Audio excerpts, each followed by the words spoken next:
यौम जुमा एक काम बहुत अहम है करने वाला। मेरे आका अलैहिस्सलाम का फरमान आलीशान है, जो जुमा के दिन, हदीस पाक का खुलासा है, 200 बार दुरूद पाक पढ़ता है, उसके 200 बरस के गुनाह मुआफ कर दिए जाते हैं। तो बिलखुसूस यहाँ ताजपुर के इस्लामी भाई भी और मदनी चैनल के नाजरीन भी, जुमा का दिन जब भी आए कसरत के साथ दुरूद पाक पढ़ना अपना मामूल बनाइए। ये भी याद रहे कि जुमा के दिन की एक नेकी 70 नेकियों के बराबर है। इस दिन ढूंढ कर नेकियां करनी चाहिए, ज्यादा से ज्यादा नेकियां करनी चाहिए। और ये भी याद रहे, चूंकि इस दिन का शर्फ, इस दिन की बुजुर्गी, इस दिन का मर्तबा भी बड़ा है, तो जुमे के दिन कोई एक गुनाह करे उसे 70 गुना अजाब दिया जाएगा, यानी 70 गुना मल्टीप्लाई हो जाता है गुनाह। तो हमें सोचना चाहिए, बिलखुसूस सारी जिंदगी गुनाहों से बचना है, मगर शबे जुमा और जुमा का दिन गुनाह नहीं करने बल्कि खूब इबादत करनी है। अल्हम्दुलिल्लाह शबे जुमा दावत इस्लामी ने कितना अच्छा मदनी काम में अता फरमा दिया है कि हर शबे जुमा सारी दुनिया में दावत इस्लामी के हफ्तावार सुन्नत बड़े इज्तिमा होते हैं, वहां दुआएं भी मांगी जाती हैं, जिक्र अस्कार भी होते हैं। तो वो रात दावत इस्लामी के मदनी मरकज में, अपने करीबी मदनी मरकज में गुजारने की नियत कर लीजिए और जुम्मे का दिन जुमा की नमाज अदा कीजिए, खूब इबादतें कीजिए, तिलावत कुरान कीजिए। अल्लाह ताला हम सबको आज के दिन की बरकत अता फरमाए। हजरत सैयदुना औस बिन औस रदियल्लाहु तआला अन्हु से रिवायत है कि मैंने नबी पाक अलैहिस्सलाम को फरमाते हुए सुना, जिस किसी ने जुमा के दिन अच्छी तरह गुस्ल किया और सुबह सवेरे बेदार होकर मस्जिद की तरफ पैदल चला, किसी सवारी पर सवार न हुआ, इमाम के करीब होकर बैठा और उसका जो खुतबा है वो तवज्जो के साथ सुना और कोई लग़व बात न की, उसके हर कदम पर चलने पर एक एक साल के रोजों और नमाजों का उसे सवाब मिलेगा। जुमे के दिन को खास तौर पर एहतमाम के साथ गुजारना चाहिए। इसको यौम ईद कहा गया। ये तमाम दिनों का सरदार है। जुमे के दिन की इतनी बरकतें हैं कि कोई जुमा के दिन इंतकाल कर जाए तो उसको कब्र के मुनकर नकीरैन के सवालो जवाब से आसानी और अजाब कब्र से निजात मिल जाती है। हमारे बुजुर्गाने दीन, हमारे असलाफ जुमे के दिन ढूंढ कर नेकियां किया करते, मगर आज हम नॉर्मल तरीके से जुमा गुजारते हैं। जुमे के दिन भी माद अल्लाह गुनाहों का सिलसिला होता है। याद रहे, जहां जुमा का दिन इस कदर मुबारक है, वहां जुमा के दिन अगर कोई गुनाह किया जाए तो उस गुनाह को भी 70 गुना काउंट किया जाता है। तो कभी भी शबे जुमा, जुमेरात की रात, वैसे तो कभी भी गुनाह नहीं करना चाहिए, मगर स्पेशली जुमेरात और जुम्मे को ज्यादा एहतियात और ज्यादा नेकियां करने की आदत डालें। यानी अगर ऐलान हो जाए कि हफ्ते में एक दिन ऐसा होगा जो जितना कमाएगा उसको 10 गुना कर दिया जाएगा, उस दिन कितना काम करेंगे हम? अरे एक दिन में 10 गुना मल्टीप्लाई। तो जुम्मे के दिन एक नेकी 70 नेकियों के बराबर। मिसाल के तौर पे आपने 2 दिन बाद कोई नेकी का काम करना था, आपने किसी की कोई मदद करनी थी, मस्जिद में कुछ रकम देनी थी, कोई भी नेकी का काम करना था, कोशिश करें वो जुमे वाले दिन पहले कर लें, ताकि 70 गुना इसका जो है वो सवाब मिल जाए। बरसों हो गए जुम्मा पढ़ते हुए। इमाम साहब खुतबा देते हैं जुम्मा का। अब हम लोग अरबी तो जानते नहीं और ना जानने की कोशिश करते हैं। कभी सोचा ये जो खुतबा दिया जाता है इसमें हमारे लिए क्या क्या मैसेज होता है? आज इंशाअल्लाह जुम्मे के खुतबा रज़विया के चंद मदनी फूल पेश करता हूं कि ये बार बार आपने अल्फाज सुने होंगे, कईयों को खुतबा याद भी हो गया होगा, लेकिन क्या कहते हैं इमाम साहब ये समझ नहीं आता। हालांकि हमें इसका तर्जमा माशाल्लाह किताबों में मिलता है, पढ़े तो सही कि कौन सा मैसेज है जो गोया हर जुमे हमारे लिए दोहराया जाता है। मैं चंद इंशाअल्लाह जुमे के खुतबे से मदनी फूल पेश करता हूं और सुनिए कितने खूबसूरत अल्फाज में हर जुमा हमें क्या याद दिलाया जाता है। जुमे के दिन ऐलान होता है, ऊसीकुम व नफ्सी बितक़वल्लाहि अज़्ज़ वजल फिस्सिर्रि वल ऐलान। खुतबा देने वाला कहता है, वसीयत करता हूं तुमको और अपने नफ्स को परहेजगारी की, अल्लाह अज़्ज़ वजल के लिए तन्हाई और लोगों के सामने। फ़इन्न तक़वा सनामुज़ुरल ईमान, इसलिए कि परहेजगारी ईमान की इंतहाई बुलंदी है। हमें तकवे का दर्स दिया जाता है, लोगों के सामने भी अकेले में भी अल्लाह से डरने की बात की जा रही है और फरमाया गया कि परहेजगारी ईमान की इंतहाई बुलंदी पर है। और आज हमारा क्या हाल है? हम न लोगों के सामने गुनाहों से बाज आते हैं, न अकेले में गुनाहों से बाज आते हैं, न लोगों के सामने अल्लाह से डरते हैं, न अकेले में रब से डरते हैं। अभी جو مذہبی حلیے والے لوگ ہوتے ہیں وہ لوگوں کے سامنے تو شرم کر لیتے ہیں کہ چلو کوئی دیکھ نہ لے، کسی کو پتہ نہ چل جائے، مگر سوچئے جب اکیلے میں ہوتے ہیں، ہماری خلوتیں ہوتی ہیں، اس وقت ہمارا حال کیا ہوتا ہے۔ آج بڑا بھائی نہ دیکھ لے، میرا دوست نہ دیکھ لے، میری عزت کرنے والا نہ دیکھ لے، اس بات کا تو خیال ہے، مگر تنہائی میں جب دروازہ بند ہوتا ہے اس وقت یہ خیال کیوں نہیں آتا کہ رب دیکھ رہا ہے، اللہ دیکھ رہا ہے۔ اے میرے میٹھے اور پیارے اسلامی بھائیوں، جس سے سب سے زیادہ شرم کرنی چاہیے تھی وہ دیکھ رہا ہے، اور ہم اس وقت بے شرمیاں کرتے ہیں، اس وقت گناہ کرتے ہیں۔ اے میرے میٹھے اور پیارے اسلامی بھائیوں، غور کیجئے، یہ کتنی بری بات ہے کہ رب دیکھ رہا ہو اور بندہ اسی کی نافرمانی کر رہا ہو۔ امام اہل سنت مولانا شاہ امام احمد رضا خان علیہ رحمت الرحمان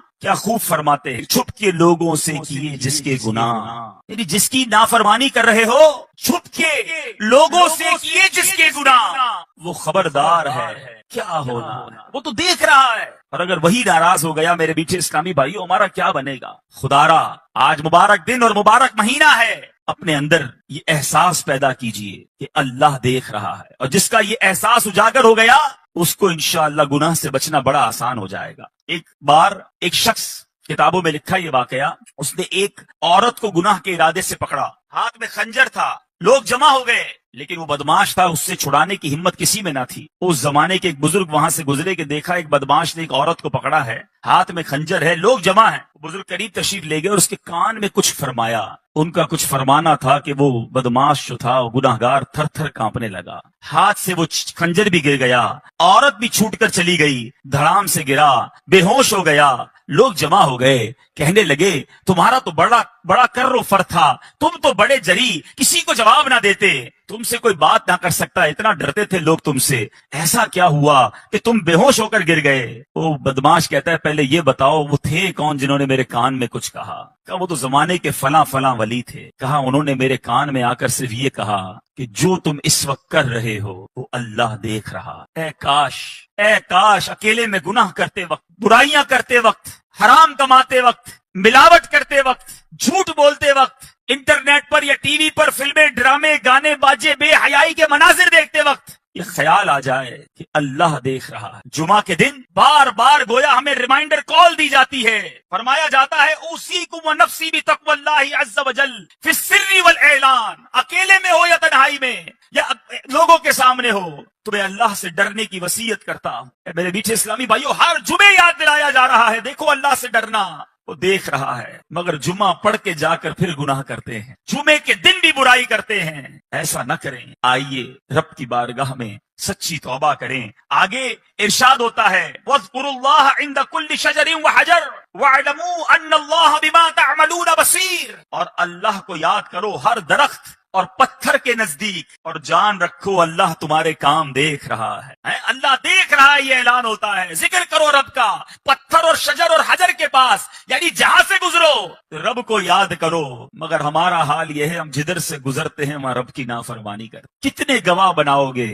کون سی جگہ ہے جو ہمارے گناہ کی گواہ نہیں؟ ارے ہمارے بزرگ تو وہ ہوتے جدھر سے گزرتے ادھر عبادت کرتے، جس جگہ سے گزرتے مسجد دیکھتے کہتے اس میں بھی 2 رکعت نفل پڑھ لوں، مسجد میں جاتے چاہتے ہر ستون پر 2 رکعت پڑھ لوں تاکہ یہ جگہ گواہ ہو جائے۔ ایک بزرگ کے بارے میں آتا ہے، ایک جگہ سے گزرے، واپس آئے، پھر گزرے، لوگوں نے کہا حضور آپ ابھی تو گزر کر گئے تھے۔ کہا میں اس سڑک سے گزر تو گیا، مگر خیال آیا اس سڑک پہ گزرتے گزرتے اللہ کا ذکر نہ کیا تھا۔ میں چاہتا ہوں جس راستے سے گزروں وہ راستہ میرے ذکر اللہ کا گواہ بن جائے۔ سوچو ہمارے بزرگ تو یہ چاہتے تھے، مگر ہمارا حال ایسا ہے کہ جس راستے سے گزرتے ہیں اس راستے کو گالیوں کا گواہ بنا رہے ہیں، اس راستوں کو معاذ اللہ گاڑی میں بھی جاتے ہیں تو میوزک چلاتے ہیں، سارا راستہ وہ گواہ ہو جائے کہ میں گناہ کرتے کرتے گزرا ہوں۔ موٹر سائیکل پہ جا رہے تو کان میں ہیڈ فون لگا کے میوزک سنیں گے، ایک ایک سڑک کو گناہ کا گواہ کر رہے ہو۔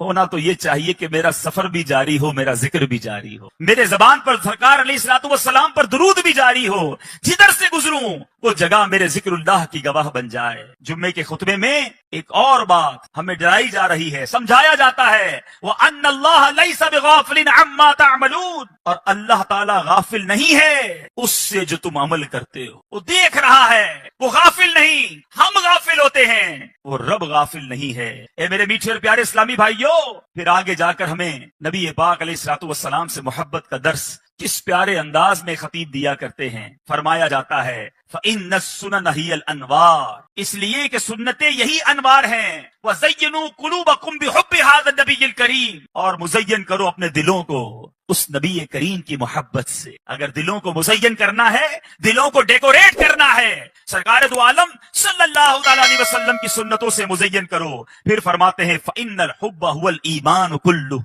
गौर से सुने कि मोहब्बत वही ईमान है। अला ला ईमान लिमन ला मोहब्बत अला, अला ला ईमान लिमन ला मोहब्बत अला, अला ला ईमान लिमन ला मोहब्बत अला।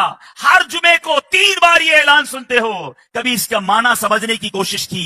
ये बताया जा रहा है खबरदार नहीं है उसके लिए ईमान जिसके दिल में नबी पाक अलैहिस्सलातु वस्सलाम की मोहब्बत नहीं। अरे मोहब्बत नहीं तो ईमान ही नहीं है। अला ला ईमान लिमन ला मोहब्बत अला, आका की मोहब्बत ये ईमान की जान है, ईमान की असल है। अगर नबी पाक अलैहिस्सलातु वस्सलाम से मोहब्बत नहीं, उसका ईमान ही मुकम्मल नहीं है। और ये बात फकत इस खुतबे में नहीं बल्कि बुखारी शरीफ की हदीस है। मेरे आका मदीने वाले मुस्तफा सल्लल्लाहु तआला अलैहि वसल्लम फरमाते हैं, ला युमिनु अहदुकुम हत्ता अकून अहब्बा इलैहि मिन वालिदिही व वलदिही व नासी अजमाइन। मेरे आका फरमा रहे हैं, तुम में से कोई उस वक्त तक कामिल मोमिन नहीं हो सकता जब तक मैं उसके नजदीक, उसके वालिद, उसकी औलाद, बल्कि तमाम लोगों से ज्यादा महबूब ना हो जाऊं। ये ईमान की असल है मेरे पीछे इस्लामी भाइयों। हम भी नारा लगाते हैं गुलामी रसूल में मौत भी कबूल है, ना हो जो इश्क मुस्तफा तो जिंदगी फजूल है। बड़ा बेहतरीन नारा है और यही बात हमें हदीस भी सिखा रही है। जिंदगी फजूल है अगर वाकई नबी पाक अलैहिस्सलातु वस्सलाम से मोहब्बत नहीं, मगर अपने दिल पर हाथ रखकर पूछो कि क्या वाकई मोहब्बत है या खाली नारा ही है। मोहब्बत होती तो मैं ऐसा होता, वाकई सच्ची मोहब्बत होती तो मेरा ऐसा किरदार होता कि आका फरमाए कुछ और मैं करूं कुछ। अरे जिससे मोहब्बत होती है उसकी हर बात से भी मोहब्बत होती, उसकी हर अदा से भी मोहब्बत होती है। देखो मोहब्बत की तो सहाबाए किराम ने की, कैसी मोहब्बत की कि आज सुनते हैं तो ईमान ताजा हो जाता है। कुरान मजीद फुरकान हमीद में हमें समझाया जा रहा है कि अगर रब अज़्ज़ वजल की तरफ से बरकतों को पाना है, रहमतों को हासिल करना है, कुरान कहता है कुल इन कुंतुम तुहिब्बून अल्लाह फत्तबिऊनी युहब्बुकुमुल्लाह व यगफिर लकुम ज़ुनूबकुम वल्लाहु गफूरुर रहीम। ए रसूल फरमा दीजिए, अगर तुम लोग अल्लाह से मोहब्बत करते हो तो मेरी इत्तिबा करो। मोहब्बत अल्लाह से करते हो तो इत्तिबा मेरी करो। क्यों, क्या होगा? अल्लाह तुमको अपना महबूब बना लेगा। सरकार की इत्तिबा करेंगे, अल्लाह महबूब बना लेगा और तुम्हारे गुनाहों को बख्श देगा। और अल्लाह बहुत ज्यादा बख्शने वाला और रहम फरमाने वाला है। ए मेरे पीछे इस्लामी भाई, ये कुरान का भी हुक्म है कि प्यारे आका अलैहिस्सलातु वस्सलाम की इत्तिबा की जाए, नबी पाक की सुन्नतों पर अमल किया जाए। मगर बदकिस्मती से आज मोहब्बत का दावा तो हम सब करते हैं, मगर सुन्नतों से हम सारे जिंदगी से ऐसा लगता है कि दूर गुजार रहे हैं। हमारे असलाफ कैसे मोहब्बत करते, कैसे इताअत करते। सैयदना सिद्दीक़ अकबर आशिक अकबर हैं रदी अल्लाह तआला अन्हु। आपकी वफात का वक्त आता है, सारी जिंदगी तो नबी पाक की सुन्नतों पर अमल किया, आखिरी वक्त क्या आलम है। अपनी वफात से चंद घंटे पहले उम्मुल मोमिनीन हजरत आयशा सिद्दीका रदी अल्लाह तआला अन्हा से दरियाफ्त फरमाते हैं कि रसूलुल्लाह सल्लल्लाहु अलैहि वसल्लम के कफन मुबारक में कितने कपड़े थे और आपकी वफात किस दिन हुई थी। देखो सुन्नत पर अमल का जज्बा कैसा है। इंतकाल के वक्त पूछा जा रहा है कि कफन में मेरे आका के कितने कपड़े थे, वफात किस दिन हुई। इस सवाल की वजह यह थी कि सारी जिंदगी तो नबी पाक के तरीके पर चला हूं, आखिरी वक्त कफन भी उतने ही कपड़ों में मिल जाए और काश दिन भी वो नसीब हो जाए जो आका को नसीब हुआ है। वो कफन कैसा था मालूम करते थे, हम लिबास कैसा है वो नहीं पहनते। सोचिए ये कैसी मोहब्बत है। अला ला ईमान